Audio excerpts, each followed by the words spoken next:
Today's a great day unless you just happen to like war, because President Trump has announced that the war with Iran is officially over. Well, it took a little longer than he originally predicted. It's been 4 months since the war began. We've spent somewhere in the neighborhood of $50 to $70 billion on the war. That doesn't include the total cost, including the rebuilding fund, which is estimated to be, or which we've committed, we're going to give or spend $300 billion to rebuild Iran. And it cost us 15 U.S. men and women, servicemen and women. And the total cost in lives was 7,500 to 10,000, including Iranians and Israelis and Jordanians. So it has been a costly war. And of course, Trump was highly critical of Obama for giving Iran $1.7 billion when he settled with Iran. And Obama also released $150 billion in money through that had been tied up in sanctions. Well, it seems like here we go again, because we're going to release $150 billion in sanctions in two tranches. They get half now and half in 60 days if they do what they promised. And so the fact is it's good to have the war over. And I misstated that. Let me clear that up. Obama released $150 billion from money that was tied up in sanctions. Trump is releasing $25 billion that has been tied up in sanctions, half now and the other half in 60 days. So I confuse those numbers, but that is the correct summary. Plus, we're going to spend $300 billion to rebuild Iran. That's a pretty hefty number. So people that track this stuff, including Brown University, their cost of war project says the real cost of the war, including long-term debt, interest, and economic impacts from surging oil, will be somewhere between $630 billion and $1 trillion. But I think you've got to ask yourself, how much is our safety worth?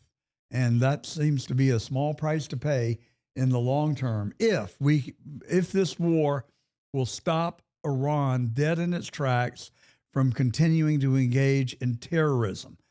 To me, that was one of the central reasons that we went into Iran. That, combined with the fact that they killed 43,000 of their own people, you know, the focus has been on their attempts to develop a nuclear weapon. We've heard that story repeated so long and so similarly for over 10 years that it makes you wonder. So my position all along has been, look, yes, stopping Iran from developing a nuclear weapon, Roman numeral 1. Roman numeral 1B is stopping them from killing their own people, and equally, if not more important, stopping them from committing terroristic acts around the world, which they've engaged in for the last 50 years, starting with the seizing of our embassy in Tehran in 1978. So I've also consistently said, congratulations and thank you, President Trump, for having the courage and the backbone to do what no other president before you has done, starting with Jimmy Carter. He kind of tried.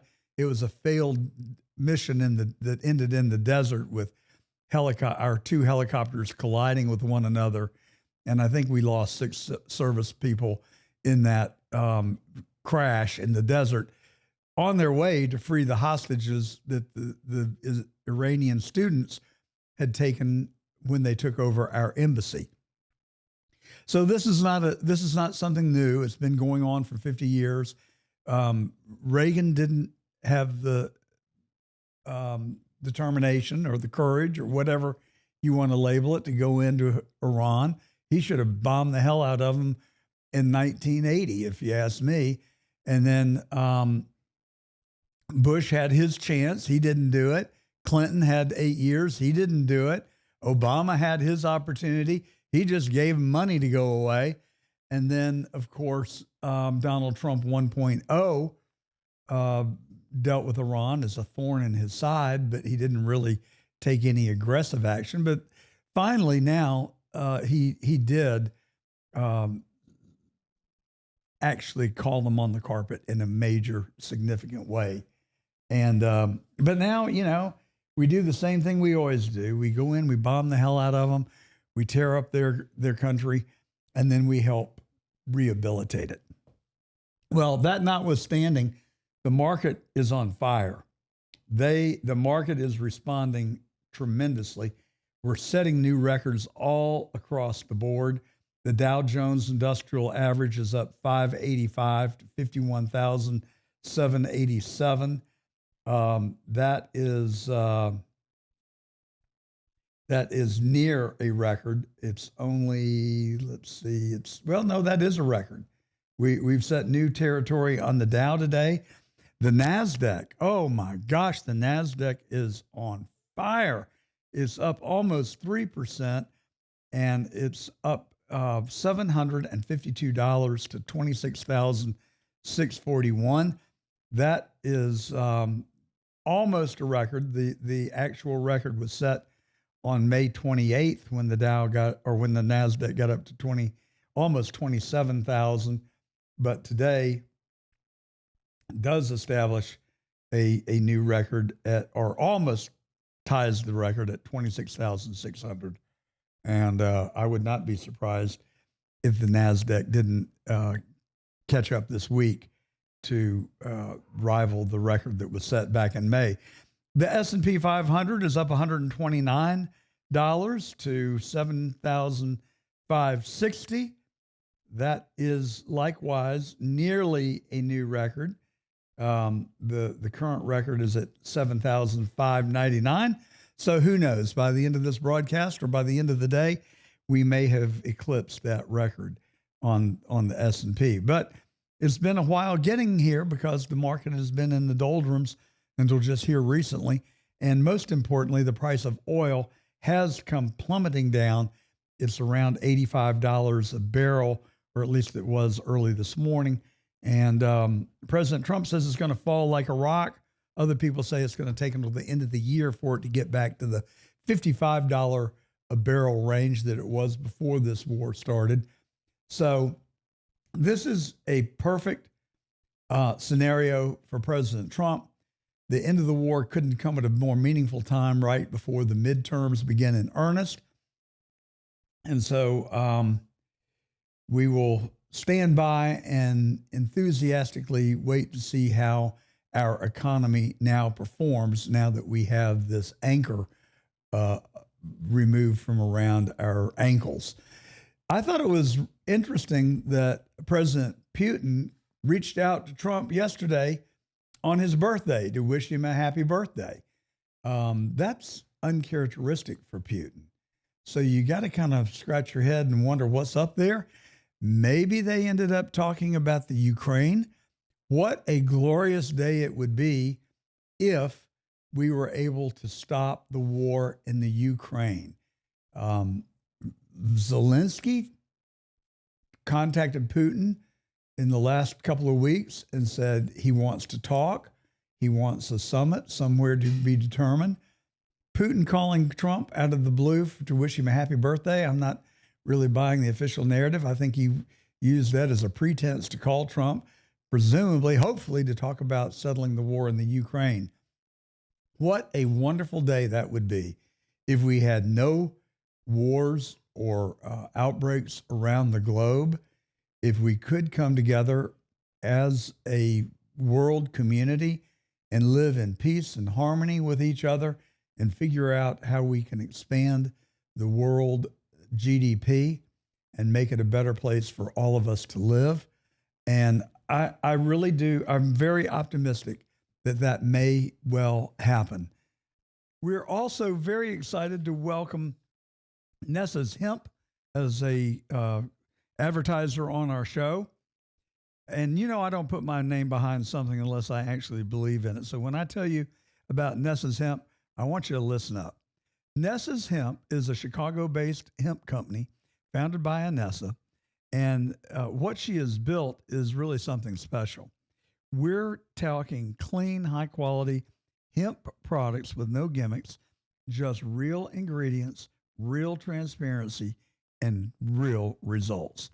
Whether you're dealing with stress, sleep issues, or inflammation is the enemy, or you just want to add something natural to your wellness routine, Nessa's Hemp has something for you.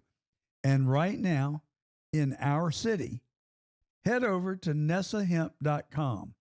That's NESAS hemp.com and check out what they've got. Use the promo code John at checkout for a discount, and that's just for our listeners.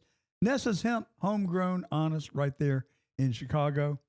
We do vet our advertisers, and this one is called Masculine Man Essentials. And they've got a line of cosmetic type products for men, specifically deodorant. And they've got multiple fragrances of men's deodorant. They've got Rocket Man. They've also got Freedom deodorant and Bootlegger Baron deodorant. So I've got it's all roll on. It's organic. Doesn't hurt the environment. Doesn't have those sprays that emit stuff into the air. And so you might want to check out Masculine Man Essentials. And just before we get to our first interview, I want to take a second to tell you that I'm personally using them. These are premium natural deodorants made specifically for men who want to stay fresh without loading their body up with chemicals and aluminum. I didn't know that spray-on deodorant had aluminum, but that's what I'm told. No harsh stuff, no weird fragrances, just a clean, fresh smell with effective protection that actually works all day long. You know, I'm a tennis player. I play tennis just about every day. I dab a little bit of that Manly Man deodorant on before I go play tennis. Then I do it again after I shower. If you're tired of deodorants that don't work or are packed with ingredients you can't even pronounce, you need to check these guys out. Go to masculinemanessentials.com and use the program code TRUTH for a discount on your first order. That's masculinemanessentials.com. And we'll have that link in the show notes for you as well. You know, the fact of the matter is, girls just don't like guys that smell bad. They just don't like smelly dudes. So if you want to impress the ladies, make sure you get some Masculine Man Essentials and use the program code TRUTH so you can even get a discount in the process. Changing subjects on you, Brian Kemp has endorsed Burt Jones as the candidate for governor. The primary is tomorrow in Georgia. We've been talking to Burt over the last 24 hours and trying to find a time that we can get him on the truth. As soon as that happens, we'll put it up for you. But this was really good. This was really surprising news to me. You know, Kemp and Trump dislike each other. They have tried to pretend to have made up, but they haven't. They say it, but they haven't really played it out. But this is pretty significant that Brian Kemp would endorse the Trump endorsed candidate for governor of Georgia, hoping to be his successor. Rick Jackson's campaign, you can't describe it any other way than to say it has just been a colossal flop. Over $100 million spent, people believe, including his direct campaign expenses and an anonymous PAC that has spent tens of millions of dollars trying to injure Burt Jones. It did not work. The people of Georgia are like, no, we're not going to fall for that. And I think it just ended up backfiring on Rick Jackson, who had no governmental experience. And even worse, we found out that he's given to people like Jeff Duncan, traitor, Liz Cheney, traitor. His wife even gave to Stacey Abrams, not a traitor, just not because she's not a Republican. When I say traitor, I'm talking about in Republican terms. But at least Stacey Abrams is true to who she says she is. But why would Rick Jackson's wife donate to Stacey Abrams, for God's sakes? So those questions really have swirled around Rick Jackson. I think he shot himself off at the kneecap. It was probably a dumb idea for him to run for governor of Georgia. I think his ego ran away with him. He thought that if he spent ungodly amounts of money and went after Burt Jones and tried to mortally wound him in the campaign, that maybe Jackson could become the next governor of Georgia. The people of Georgia are saying, And President Trump's endorsement really does count. He won 118 of 118 candidates he endorsed. Burt Jones would make the 119th if he wins the primary tomorrow. And if I have anything, any hunch, any speculation, it would be that Brian Kemp did not endorse Burt Jones because he's a huge Burt Jones fan. Although most people that know Burt Jones are a fan. He's a very down-to-earth, what you see is what you get kind of guy. I've known Burt for over 4 or 5 years. I like him. I've been spoken very favorably about him. We've had him on The Truth right before the primary, which he actually beat Rick Jackson by 6 points in a crowded race. So that was a remarkable outcome. I think Brian Kemp said, look, the handwriting's on the wall. Burt Jones is going to win. I ought to look like the hero and go ahead and endorse him, even though he did have to swallow his pride and endorse the Trump-endorsed candidate. And I will just say this. I started out a huge Brian Kemp fan. I have appreciated his job as governor. I've just had one significant asterisk. His being less than truthful about the 2020 election is a red line for me. I've used the example all over the state. It's like telling somebody, oh, Billy Bob is a good husband. He takes his wife on luxurious trips, takes her to the finest restaurants, and buys her the most expensive designer dresses. But he beats his wife. Well, that's kind of the way I feel about Brian Kemp. He's been a great governor. He's been right on most policies, but he failed us when we needed him most, and that was in January of 2021 when an election was obviously stolen 2 months prior. And then I worked on that case with Bob Shealy, Charles Bundren, and Preston Halliburton. They were the lawyers. I was the fundraiser and communications person. I traveled the state going around and tried to educate people on 2020 because the mainstream media refused to do it. But Joe Rossi, who is a numbers guy, and he wrote the governor a 30-page letter highlighting all the things that were wrong with the 2020 election. Mammoth, major fraud. And he documented 30 pages of documentation. Well, the governor had that in his hand. He sent it to Brad Raffensperger and said, this is concerning. I think you should look into it. I think that was just window dressing, because then he went to lunch at the Blue Ridge Grill with some of my friends and told them point blank, they had looked into the 2020 election and could find nothing wrong. That was a flagrant misrepresentation of the truth. I'm sorry, it was a lie. I didn't like it then. I'm still bitter about it. This country, the pillar of our republic, is the franchise. If you take the franchise away from us, you have taken away our republic. I'm not down with that. I don't know what happened. Brian Kemp seemed to be on the right trail. He was saying the right things and then did a 180-degree turnabout. Many people think that the death of Harrison Ponder, his daughter's boyfriend, who had a tragic accident in South Georgia. He was working for Kelly Loeffler during her campaign for the U.S. Senate, to emergency responders who arrived on the scene. One of them said that was not a traffic fatality. It was an explosion. Another person who arrived on the scene was an Army munitions person. He said that is C2.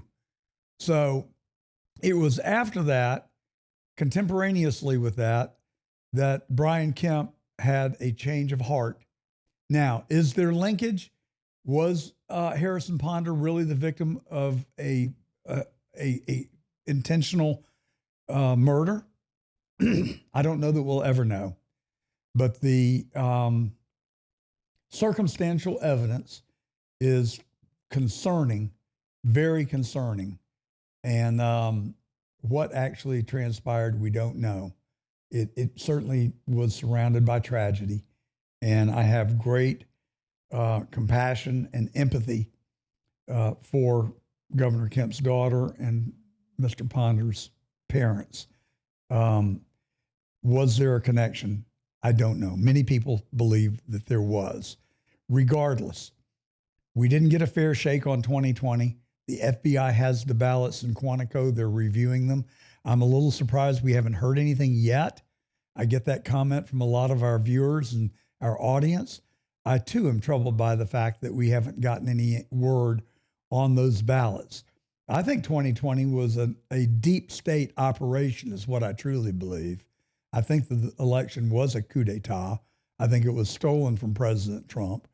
And it troubles me that the people that had the duty to stand up and find the facts and report them to the American people were not able to, for whatever reason, chose not to do that. So that's my beef with Brian Kemp. Other than that, I think he's been a good governor.